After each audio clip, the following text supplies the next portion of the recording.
single question, we know 4 things already. One is that she called for Nancy Pelosi and Joe Biden to be executed for treason. She told her followers that they couldn't allow a peaceful transfer of power. She worked with the planners of some of the events of January 6th. And then the day before the attack, she signaled to her followers a code word that meant to storm federal buildings and supposedly overthrow tyrants. So we're going to ask her about all that and more. So that is lawyer Ron Fine, who is going to be involved in making the case against Marjorie Greene tomorrow, actually, in their attempt to ban her from running, to get her off of the ballot. Now, the code word he talked about there, all of this could be evidence that comes up. And as you'll see in videos we're gonna show you, she seems incredibly worried about what's gonna come out tomorrow. But I wanna give you an idea of what he's talking about. So Greene had referenced a 1776 moment. And that was made 2 days after she took the oath to uphold and protect the Constitution. It had a specific meaning to her intended audience. This is the case being made.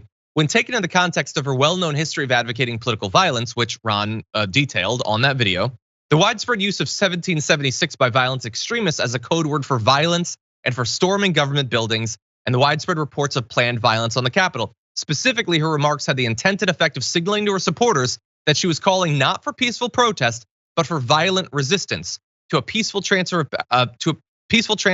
power to the president-elect in defiance of the Constitution. She specifically says, as you'll see, that we cannot just allow a peaceful transfer, she said, to Joe Biden. So she was very clear about that.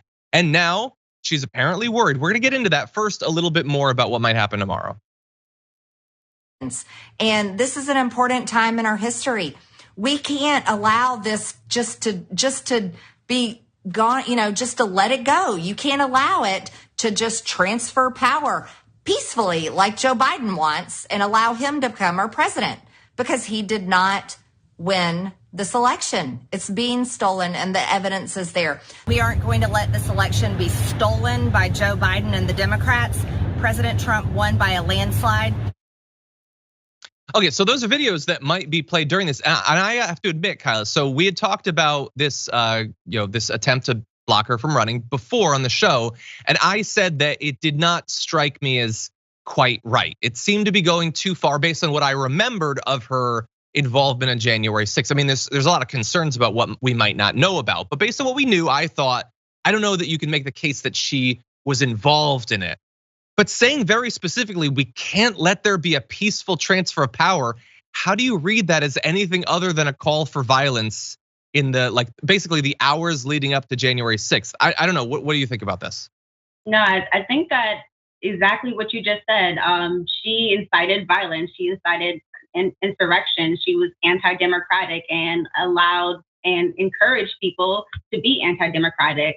And I hope that she doubles down and stands 10 toes deep in what she said and also incited. It's too late to backtrack. It's too late to take it back. They like to pick up a megaphone and just start screaming with the hope that they can make a few campaign dollars.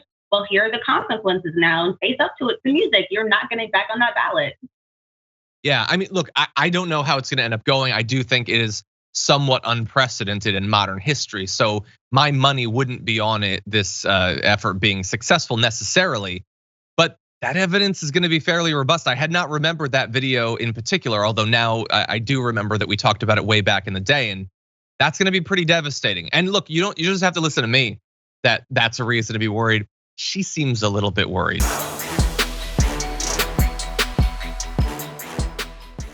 Check out the Damage Report podcast each day, wherever you get your podcasts, whether Pocket Casts or Stitcher or iTunes. You can join me as I give you the news and stories you want, with a range of co-hosts and interview guests jumping in on the fun each day. Again, that's the Damage Report, wherever you get your podcasts. And if you get them at iTunes, don't forget to rate and review. Sometimes I'll read them live on the show.